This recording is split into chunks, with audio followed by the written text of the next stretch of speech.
स्त्रियां चरित्र जाने नहीं कोई, कसम मार कर सती हुई। यह कहावत कोई ऐसे ही नहीं बनी है। इसके पीछे एक लंबी कहानी है। इस कहावत का अर्थ है कि स्त्री का चरित्र एक अबूझ पहेली है, उसे कोई नहीं जान सकता है। वह जलेबी की तरह जटिल व्यक्तित्व की स्वामिनी है, जो उल्टा होते हुए भी सती सावित्री दिखने का प्रयास करती है। वह अपने पति को मारकर सती होने का स्वांग रच लेती है। पर ऐसा चरित्र समस्त स्त्रियों का हो, यह जरूरी नहीं है। कुछ स्त्रियां ही ऐसे चरित्र की मालकिन होती हैं, समस्त नहीं। आओ आज एक कहानी सुनते हैं कि यह कहावत कैसे बनी। पंपापुर नामक एक राज्य था जहां पर विलासराय नामक राजा राज्य करता था।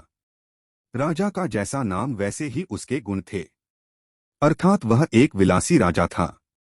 पूरे राज्य में स्वच्छंदता का बोलबाला था। न केवल पुरुषों अपितु स्त्रियों का भी हद दर्जे तक चारित्रिक पतन हो गया था। विवाहेतर संबंध कायम करना एक आम बात थी उस राज्य में। उस राज्य में सुधर्मा नामक एक लकड़हारा रहता था। उसकी पत्नी का नाम सुलक्षणा था। सुधर्मा सुबह सुबह लकड़ी काटने वन में चला जाया करता था और देर शाम तक वापस लौटता था। दिन भर घर में सुलक्षणा अकेली रहती थी और बोर होती थी। सुलक्षणा अतीव सुंदर स्त्री थी और आत्ममुग्धा नायिका की तरह अपने रूप यौवन को आईने में देख देख कर हर्षित होती रहती थी। शाम को सुधर्मा थका हारा आता था और खाना खाकर जल्दी ही सो जाया करता था। सुलक्षणा घर का काम निपटाकर और सज संवर कर जब तक सेज पर आती थी तब तक सुधर्मा खर्राटों की दुनिया में सैर करने चला जाता था। बेचारी सुलक्षणा मन मसोस कर सेज पर तड़पती रह जाती थी। उसका अतृप्त यौवन खून के आंसू रोने लगता था। घर गृहस्थी का सारा सामान सुलक्षणा ही लाती थी। एक दिन सेठ कहीं गया हुआ था और उसकी दुकान पर उसका नौजवान पुत्र चिंतामणि बैठा था। वह सुंदर तथा बलिष्ठ था। सुलक्षणा उसकी जवानी पर फिदा हो गई। सेठ के बेटे चिंतामणि ने भी सुलक्षणा जैसी सुंदर और सुडौल स्त्री पहली बार देखी थी, इसलिए वह भी सुलक्षणा की ओर आकर्षित हो गया। दो जवां प्यासे दिल मिल गए तो अब बदन मिलना भी आवश्यक हो गया था। चिंतामणि ने एक मिलन स्थल भी खोज लिया था। सुलक्षणा रोजाना सुधर्मा के सो जाने पर चिंतामणि से मिलने जाने लगी और वह सुबह होने से पहले वापस आ जाती थी। सुलक्षणा और चिंतामणि की रंगरेलियां बेरोक-टोक चलने लगी। एक दिन सुधर्मा जंगल में लकड़ी काटने गया तो उसने देखा कि एक साधु बेहोश पड़ा है। सुधर्मा ने उस साधु पर ठंडे जल के कुछ छींटे मारे तो साधु ने आंखें खोल दी। सुधर्मा ने साधु को बैठाया और ठंडा जल पिलाया तो उसमें कुछ जान आई। थोड़ी देर बाद उसे खाना भी खिलाया तो उसके बदन में थोड़ी ताजगी आ गई और वह चहलकदमी करने लग गया। सुधर्मा ने उस साधु से आग्रह किया कि कुछ दिन वह उसका आतिथ्य स्वीकार करे। सुधर्मा के आग्रह को साधु महाराज टाल नहीं सके और शाम को वे साधु महाराज सुधर्मा के साथ उसके घर आ गए। साधु को देखकर सुलक्षणा के तन बदन में आग लग गई। उसे लगा कि अब उसकी चोरी पकड़ी जा सकती है, इसलिए वह साधु को घर में नहीं रखने की जिद पर अड़ गई। सुधर्मा ने उसके सामने समर्पण करते हुए कह दिया कि साधु महाराज बस 1-2 दिन ही रहेंगे। इस पर सुलक्षणा राजी हो गई। रात में सबने खाना खाया और साधु के लिए आंगन में चारपाई बिछा दी। सुधर्मा खाना खाने के तुरंत बाद ही सो गया था, लेकिन सुलक्षणा की आंखों में नींद कहाँ थी, वहां तो चिंतामणि की सूरत बसी हुई थी। उसका मन उड़कर चिंतामणि के पास चला गया था, मगर बदन तो सुधर्मा के घर में ही पड़ा था। यौवन को मन से ज्यादा तन की जरूरत होती है। सुलक्षणा को अपना बदन जलता हुआ महसूस होने लगा। उस आग बुझाने के लिए उसे चिंतामणि के सागर की आवश्यकता थी। सुलक्षणा उठी और उसने देखा कि सुधर्मा खर्राटे ले रहा है। तब वह साधु के पास गई। साधु भी चुपचाप लेटा था। सुलक्षणा ने उसे सोता हुआ जाना और फिर वह बन संवर कर चिंतामणि से मिलने के लिए चल दी। साधु एक अनजान व्यक्ति के घर में ठहरा था और सुलक्षणा ने उसे बड़ी मुश्किल से घर में रहने दिया था, जबकि उसने यहाँ रहने के लिए कहा ही नहीं था। सुलक्षणा के व्यवहार को देखकर दाल में जरूर कुछ काला है, साधु महाराज के मन ने कहा और वह सोचता ही रहा। इसलिए उसे नींद नहीं आई और उन दोनों के क्रियाकलाप देखता रहा। जब सुलक्षणा उसके पास आई तब वह दम साध कर चुपचाप लेटा रहा। उसने सुलक्षणा को बन संवर कर कहीं पर जाते हुए देख लिया था, मगर वह चुपचाप पड़ा रहा। उसने यह भी देख लिया था कि भोर होने से पहले ही सुलक्षणा वापस आ गई थी। उसे अब सारा माजरा समझ में आ गया था। दूसरे दिन सुधर्मा जब जंगल से लौटा तो साधु ने उसे अपनी पत्नी से सावधान रहने को कहा और यह भी कहा कि उसकी पत्नी किसी से मिलने रात को कहीं जाती है। इस पर सुधर्मा को सुलक्षणा पर बहुत गुस्सा आया और उसने सुलक्षणा को मारा पीटा भी बहुत। उसने सुलक्षणा को एक खंभे से बांध दिया और सो गया। सुधर्मा के मकान के पड़ोस में हरिराम नाई रहता था, जिसकी पत्नी का नाम सुशीला था। सुलक्षणा की तरह सुशीला भी एक चरित्रहीन स्त्री थी। उसका भी एक यार था। चूंकि दोनों एक ही नाव पर सवार थीं, इसलिए दोनों घनिष्ठ सहेली बन गई थीं। दोनों सहेलियां एक दूसरे के संदेश लाने ले जाने का काम भी करती थीं, इसलिए दोनों स्त्रियां एक दूसरे के प्रेमियों से भली भांति परिचित थीं। उस रात जब काफी देर तक सुलक्षणा नहीं आई तो चिंतामणि को चिंता होने लगी। वह भागा भागा सुशीला के पास आया और सुलक्षणा को बुला लाने के लिए सुशीला से कहने लगा। सुशीला सुलक्षणा के घर गई तो उसे खंभे से बंधा पाया। तब सुलक्षणा ने सारी कहानी बता दी। सुशीला ने चिंतामणि का संदेश सुलक्षणा को दिया तो सुलक्षणा ने अपने बंधे होने की मजबूरी बता दी। इस पर सुशीला ने कहा, ऐसा कर, मैं तेरे बंधन खोल देती हूँ। तू चिंतामणि से मिल आ, तब तक मैं यहाँ बंधी रहूंगी। उसके इस प्रस्ताव पर सुलक्षणा की बाँछें खिल गई और वह अपनी जगह सुशीला को बांधकर चिंतामणि से मिलने चली गई। साधु महाराज यह सब खटराग देख सुन रहे थे, मगर वे चुपचाप खाट में दम साधे पड़े रहे। रात में जब सुधर्मा की नींद खुली तो उसे सुलक्षणा पर थोड़ी दया आई और उसने सोचा कि उसने कुछ ज्यादा कठोर रूप धर लिया है। अब सुलक्षणा को खोल देना चाहिए। लेकिन मन ने कहा, अगर वह फिर से अपने प्रेमी से मिलने चली गई तो? अब इस सवाल का कोई जवाब नहीं था उसके पास। उसने सोचा कि इस बार यदि सुलक्षणा वचन दे दे कि वह अपने प्रेमी से मिलने नहीं जाएगी, तब वह उसे खोल सकता है। सुधर्मा ने जोर से आवाज लगाई, कलंकिनी, अगर मुझे तू यह आश्वासन दे दे कि तू उससे मिलने नहीं जाएगी तो मैं तेरे बंधन खोल दूंगा। लेकिन वहां पर तो सुलक्षणा नहीं अपितु सुशीला बंधी हुई थी।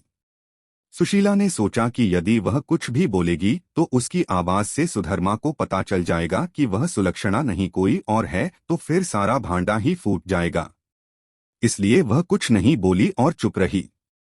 उसके इस तरह चुप रहने पर सुधर्मा को गुस्सा आ गया और उसने गुस्से में आकर कुल्हाड़ी फेंक कर दे मारी।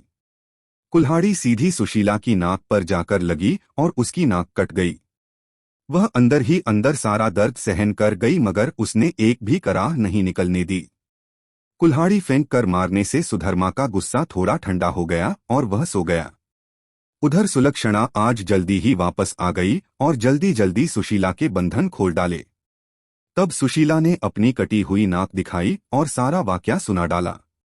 सुलक्षणा यह देखकर और सुनकर कांप उठी, मगर अब क्या हो सकता है। सुशीला अपने घर को चली गई और सुलक्षणा फिर से उसी खंभे से बंधी खड़ी हो गई। साधु बाबा चारपाई पर पड़े पड़े यह सारा त्रिया चरित्र देख रहे थे। थोड़ी देर बाद जब सुधर्मा की नींद खुली तो उसने अपनी पत्नी सुलक्षणा से फिर कहा, देख, तू अब भी मुझसे सच सच कह दे और मुझे यह वचन दे दे कि तू फिर कभी उससे मिलने नहीं जाएगी तो ठीक रहेगा, नहीं तो जिस प्रकार मैंने तेरी नाक काटी है, अब तेरे दोनों कान भी काट दूंगा। फिर तू नकटी और बूची हो जाएगी, तब तेरा घर से निकलना ही मुश्किल हो जाएगा। इन शब्दों को सुनकर सुलक्षणा के षड्यंत्रकारी दिमाग में एक युक्ति सूझी।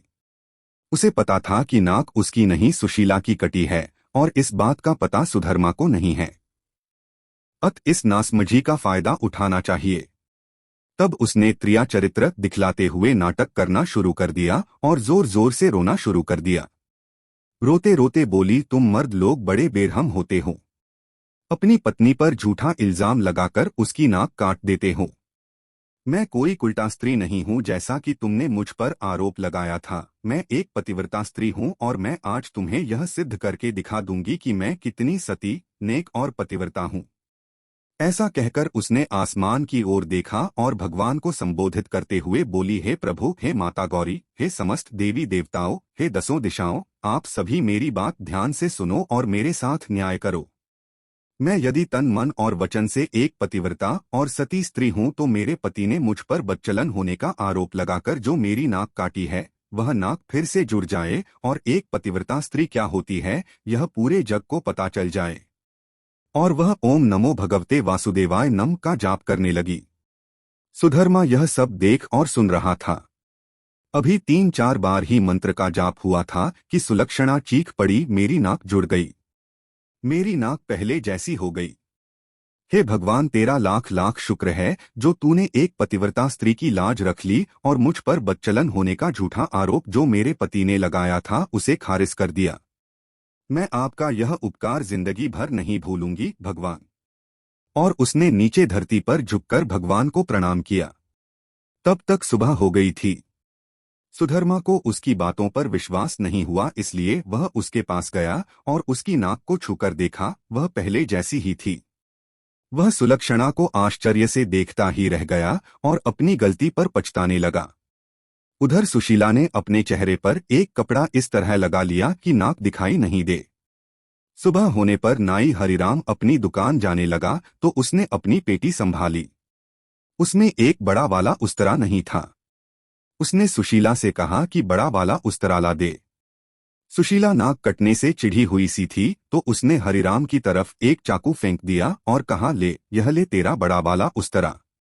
बड़े वाले उस्तरे की जगह चाकू देखकर हरिराम का पारा 7वें आसमान पर चढ़ गया। उसने अपनी पेटी खोली और एक छोटा उस्तरा निकाला और उसे सुशीला की ओर फेंककर मारा। सुशीला की चाल कामयाब हो गई। वह यही तो चाहती थी। उसने उस्तरा हाथ में पकड़ा और जोर जोर से चिल्लाने लगी, अरे मेरी नाक काट दी, हाय मेरी नाक काट दी। उसकी आवाज सुनकर अड़ोसी पड़ोसी आ गए और वहां भीड़ लग गई। लोगों ने देखा कि सुशीला की नाक कटी हुई है और उसके हाथ में एक छोटा उस्तरा है। सुशीला कहे जा रही थी कि उसके पति ने उसे बदचलन बताकर बेवजह ही उसकी नाक इस उस्तरे से काट दी है।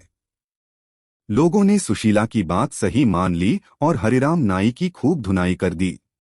इतनी देर में राजा के सिपाही आ गए और हरिराम नाई को पकड़कर ले गए। राजा की अदालत में मुकदमा चला। सुशीला ने स्वयं को सती सावित्री पतिव्रता बताते हुए अपने पति पर आरोप लगाया कि उसने उसे बदचलन बताकर उसकी नाक उस उस्तरे से काट ली थी। उस्तरा भी था और सुशीला की नाक भी कटी हुई थी। एक पत्नी अपने पति पर मिथ्या आरोप क्यों लगाएगी?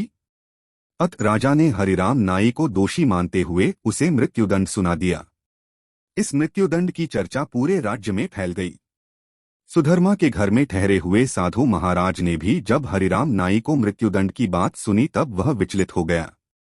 उसे दोनों स्त्रियों के क्रिया चरित्र का संपूर्ण ज्ञान था जिसकी चपेट में एक निर्दोष व्यक्ति हरिराम नाई आ रहा था और अपनी जान से हाथ धो रहा था।